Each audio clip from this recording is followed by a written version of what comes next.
Hello. We're going to try something new today.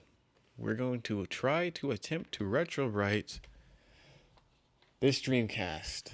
Now, it doesn't look quite yellowed, right? For something that we want to retrowrite, it doesn't look too bad, right? You can see some yellowing in the back right here, but it's not that bad. But I have a DC Digital on order, and I just kind of want to open it up and get familiar with this, and so why not try something new at the same time? And just to show you too, I do have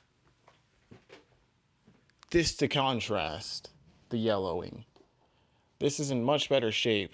It's one reason why I bought it. It actually wasn't too much, but in comparison to this Dreamcast, you can see the yellowing a little bit more now. So hopefully the goal is to get this to look like this.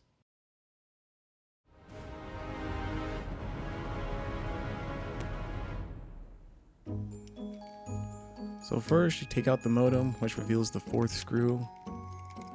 Just take out the 4 screws and the top should come right off. I actually left a game in there. But then you gotta remove the power supply, which is just 2 screws. After you remove the power switch, of course.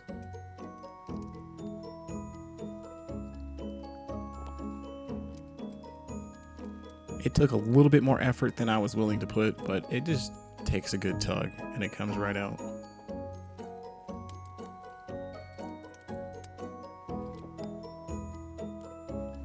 And then I'm removing the power switch right here. Just 2 screws. And then the controller port assembly, which is 4 screws, if I remember correctly. There's also a ribbon cable that you need to disassemble, and a little plug for your fan. And that's kind of a little nudged in there, but it comes right out. Then you got to take out the drive assembly, which is just 4 screws if I remember correctly. That also takes a good tug and it comes right off. After that, now you need to remove the RF shield, which is a few screws. I can't specifically remember. I want to say about 9.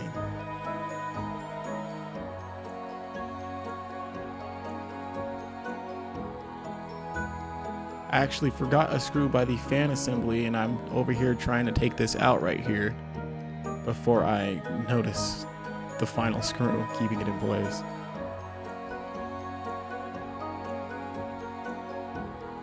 And then you can see here, I've got the whole metal fan, which indicates that I have a V0 motherboard. A very early model. Most Dreamcasts won't look like that inside. There's 2 thermal pads at the bottom that I just decided to keep there. And that's actually it. It's disassembled. I'm just trying to show off the dust here on the bottom and on the top, and we'll get to cleaning it.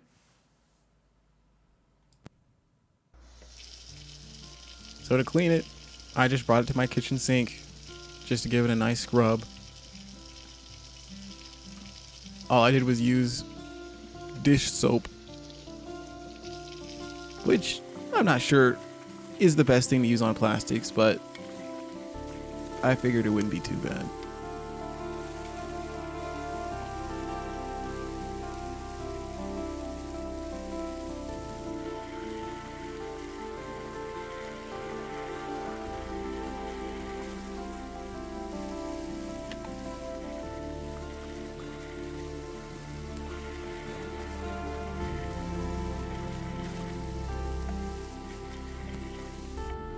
So the initial plan was to use bags so I didn't have to use so much product of hydrogen peroxide.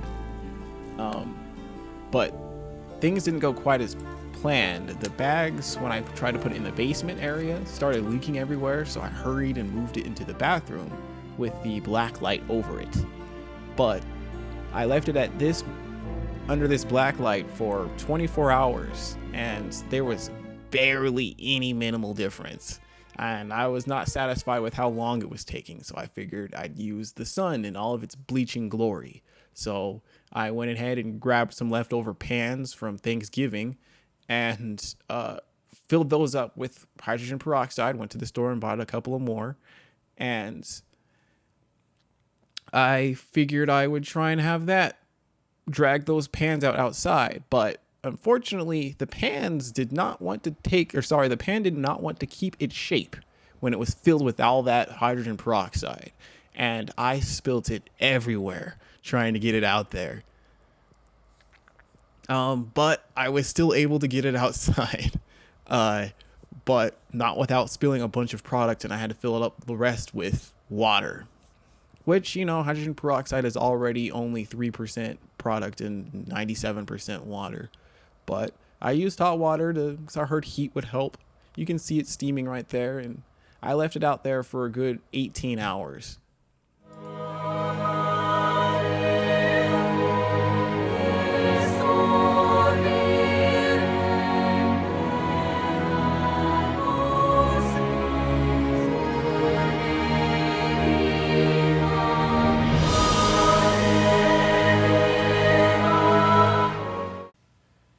And this is the result. Now, the camera exaggerates this a little bit, especially with the light shining directly on this, but you can see that it looks pretty good. In person, you can still see a little bit of yellowing. The top is still a little bit yellow, but it looks pretty good for what, is about $3 of peroxide and sun. I didn't have to buy it. Although I did buy that black light for about $8. The hydrogen peroxide is cheap. It's about $1 a bottle. This was a cheap little project. Now, this is actually quite a bit later. This is about 2 weeks after since I started filming this video, and I actually already have soldered in and installed a DC digital. That's the mini HDMI port right there. And you'll be seeing a review of that pretty shortly, along with I had actually played and completed Jet Set Radio on that DC digital, and it looked great. So you'll be seeing a review for both of those things pretty soon. But overall, I might do it again if I decide to get a Terra Onion mode to put in this thing so that I can, I might retrobrite a little bit so that it's perfect. To be honest, I kind of stopped the process after about 24 hours because I wanted to play it. I had just bought two brand new, well, at least brand new to me, Dreamcast games, and they had come, and I was like, oh my goodness, I want to play this thing. So I actually didn't end up putting it back together for that reason, but I did stop the process. I was going to, but then I talked myself out of it and kept it disassembled until the DC digital got here.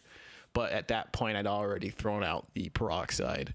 So, kind of a weird, my own indecisiveness kind of prevented me from having this look probably, at least a day or two better, but it still looks good. I'm satisfied. So hopefully you like that video. I hopefully can get out the other two pretty soon. But subscribe to the channel and click the bell if you want to be notified when I upload those other ones. Leave a comment below if you would like to leave feedback on this. Thank you for watching. Bye-bye.